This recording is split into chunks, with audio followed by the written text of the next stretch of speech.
కళ్యాణ్ గారితో జర్నీ ఎట్లా అనిపించింది మీకు? అప్పుడు మీరు ఇంతకుముందు ఒక మాట అన్నారు, ఏంటి ఒక స్టార్డమ్ ఉన్న హీరోలా బిహేవ్ చేయలేదు, వెరీ క్లోజ్ టు మీ అని చెప్పారు. Is very down to earth, I would say.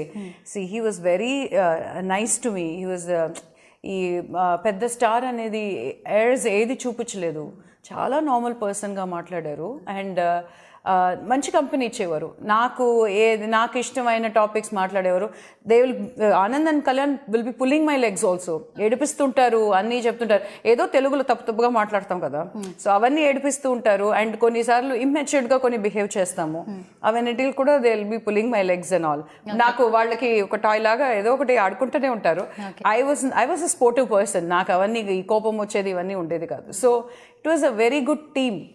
So and Kalyan also is very ఏంటి I would say ఈ కొత్త అమ్మాయి ఇది మాట్లాడకూడదు అదంతా ఉండదు. He's very nice, he's very ఏంటి సీమ్లెస్గా ఉంటుంది. ఏది మీకు డిస్టర్బెన్స్ కనిపించినట్టు ఉండదు.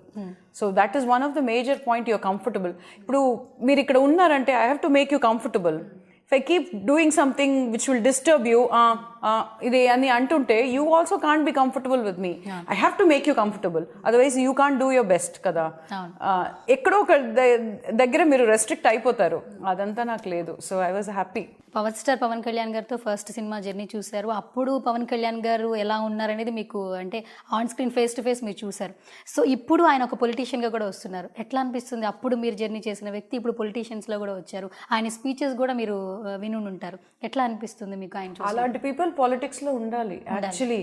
ఇప్పుడు హర్షుకి నేను చెప్పింది కూడా not that you have to become a doctor అని నేను చెప్పింది, not because of anything else. She's very pure at heart, animal lover. ఒకళ్ళు కష్టంలో ఉంటే, రోడ్లో యాక్సిడెంట్ ఉంటే వెంటనే ఆపి హెల్ప్ చేయాలని అనుకుంటుంది. ఇప్పుడు కాదు, చిన్నప్పటి నుంచి she will make me stop the car, help చేయాలి. అమ్మ ఆయనకి దెబ్బ తగిలింది, ఇది ఉండి అండ్ ఏదైనా ఆ హెల్పింగ్ నేచర్ చాలా ఉంది హర్షుకి. కొన్ని దానివల్ల ప్రాబ్లమ్స్లో కూడా ఇరుక్కుంటాం మేము. బట్ అన్నిసార్లు I can't stop the car and like accident case అయితే I will get into trouble, అవన్నీ కూడా ఉంటుంది. అవన్నీ ఆలోచించదు, ఇమ్మీడియట్లీ హెల్ప్ చేయాలి. ఎవరైనా హెల్ప్ చేయాలి. అది నేను చూసిన తర్వాతనే ఐ థాట్ ఇలాంటి అమ్మాయి డాక్టర్ అవ్వాలి, అప్పుడే కరెక్ట్గా కాపాడతారు ప్రాణాలని. So not that you will become a great doctor, you become a good doctor. నువ్వు గ్రేట్ పర్సనాలిటీ ఏమన్నా టాప్ సర్జన్ ఇన్ హైదరాబాద్ అంతా అవసరం లేదు. She's a very nice doctor. అక్కడ వెళ్తే నిన్ను అనవసరంగా మ్యానిపులేట్ చేయరు, అనవసరంగా నీకే ట్రీట్మెంట్ జరగదు, నీకు ఏది కావాలో అదే జరుగుతుంది అన్న పేరు వస్తే చాలు. అలాంటి person has to become a doctor అనే అనుకున్నాను. బికాస్ సేవింగ్ లైఫ్ అనేది మన అందరూ ప్రొఫెషన్ ఏమైనా తీసుకుంటాము, ఏమైనా చేయొచ్చు. బట్ డాక్టర్స్ కానీ కొన్ని ఆ హెల్పింగ్ నేచర్ అదంతా తన దగ్గర ఉంది కాబట్టి I put her into that field.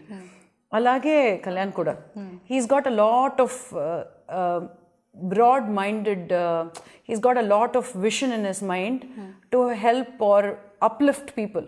అది ఎప్పుడు ఉండేది. Only those kind of people should come into politics so that వాళ్ళ థింకింగ్ అండ్ ఇది క్లాష్ ఉండదు. చేసే ప్రొఫెషన్కి థింకింగ్కి క్లాష్ ఉండకూడదు. వీళ్ళు ప్రజలు మంచిగా అవ్వాలా, దానికి చూస్ చేసే ఫీల్డ్ ఇదే. So it's coinciding, there is no clash between the profession and your thought. Just like Harshus. So it's good he's here. He's in the right place probably, I would say. Okay. Madam, ఆ cinema ఎప్పుడైతే project వచ్చిందో మీ అంటే పవన్ సార్తో maximum scenes అన్నీ మీరు పవన్ కళ్యాణ్ గారితో ఉంటుంది. ఒక సీన్ అయితే మీరు చేసే ప్రతి యాక్ట్ కూడా ఒక బ్రదర్ని ఏడిపించే సిస్టర్, లాస్ట్లో కామెడీ ఉంటుంది. అంటే ఇప్పుడు ఈ జనరేషన్లో చూస్తున్నాం అలాంటి సీన్. మీరు అప్పట్లోనే అలాంటి సీన్లు చేశారు. సో తన లవ్ స్టోరీ గురించి చెప్పడానికి కూడా ఒక రెస్టారెంట్లో కూర్చోబెట్టినప్పుడు మొత్తం సీరియస్గా కామ్గా వింటారు. లాస్ట్లో మళ్ళీ ఆ అమ్మాయి అన్నట్టు ఒక ముసలాడు ఉంటుంది వెనకాల. సో ఆ జర్నీ ఎట్లా అనిపించింది మేడం? మళ్ళీ ఒకసారి యాక్చువల్లీ నాకు బ్రదర్స్ లేరు. నాకు ఆ బ్రదర్ సిస్టర్ రిలేషన్షిప్ గురించి తెలీదు, ఎలా ఉంటారో కూడా తెలీదు. ఈవెన్ కజిన్ బ్రదర్స్ కూడా లేరు నాకు. సో ఐ డోంట్ నో, నాకు అదంతా కొత్త.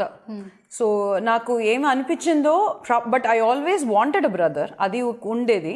But Karunakaran is a very ఇంకా బ్రదర్ సిస్టర్ రిలేషన్షిప్కి చాలా ఇంపార్టెన్స్ ఇచ్చే ఒక director. Because he has a sister, ఆయనకి సిస్టర్స్ ఉన్నారు.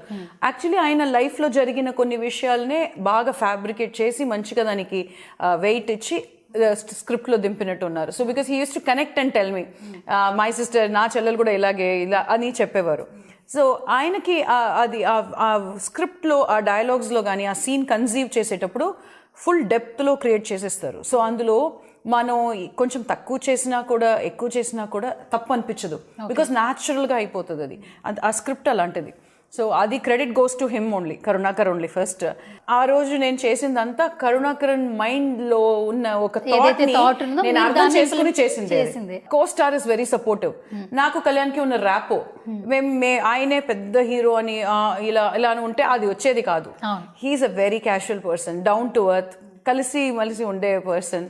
సో ఫ్రీగా ఉంటావు. సో నువ్వు ఫ్రీగా ఉండేటప్పుడు ఆటోమేటిక్గా నీ మైండ్ ఫ్రీగా ఉండేటప్పుడు you can always express or do your best. వేరే ఎక్కడ అక్కడ రెస్ట్రిక్షన్స్ లేదు, వేరే ఏది ఒక ఇది డిస్టర్బెన్సెస్ లేదు, కాబట్టి అలా వచ్చేసింది. అందులోనూ మీకు ఓన్లీ సిస్టర్ క్యారెక్టర్ కాదు, మీ క్యారెక్టర్ చాలా వెయిట్. అంటే ఫస్ట్ ఫిలిం స్టార్ట్ అయినప్పటి నుంచి ఎండ్ వరకు మీరు అందులో ఉంటారు. బట్ ఆ లాస్ట్ లో ఎండింగ్ కూడా మీ మ్యారేజ్ కూడా ఆయన లవ్ ప్రపోజల్ మీద మీరు డెసిషన్ తీసుకోవడం కూడా ఉంటుంది. సో ఎప్పటికీ గుర్తుండిపోయే క్యారెక్టర్ కదా. సో తర్వాత బయటికి నుంచి వచ్చిన తర్వాత ఆ మూవీ రిలీజ్ తర్వాత మీకు కాంప్లిమెంట్స్ ఎట్లా వచ్చాయి మీకు? యాక్చువల్లీ నేను ఇక్కడ లేదు కదా, ఈ హైదరాబాద్లో లేదు, నేను ఐఎమ్ బేసికలీ ఇన్ చెన్నై కదా. కానీ ఎంతమంది కాల్స్, దాని తర్వాత మూవీ ఆఫర్స్ మాత్రం 6-7 ఆఫర్స్ వచ్చేసింది, బ్యాక్ టు బ్యాక్ వచ్చేసింది. But I didn't agree. I didn't want to, not that I was involve with Anand. అప్పుడు లేదు కూడా, యాక్చువల్లీ మూవీ రిలీజ్ అయినప్పుడు లేదు పెద్దగా. ప్రాబ్లీ ఆనంద్ మైండ్లో ఉండేదో ఏమో. మూవీ రిలీజ్ అయిన ఒక 3-4 మంత్స్ తర్వాతనే Anand propose to me. So ఆ 3-4 మంత్స్ లోపల 6-7 movie offers back to back. అది అందులో కొన్ని సిస్టర్, కొన్ని హీరోయిన్, కొన్ని some other supporting role. 3 offers were for heroine itself. Then I don't fall into that heroine category anta. నాకు అదంతా సెట్ కాదు. I'm not that kind of a person. నేను ఈ చుట్టూ డాన్స్ అంతా నా వల్ల కాదు.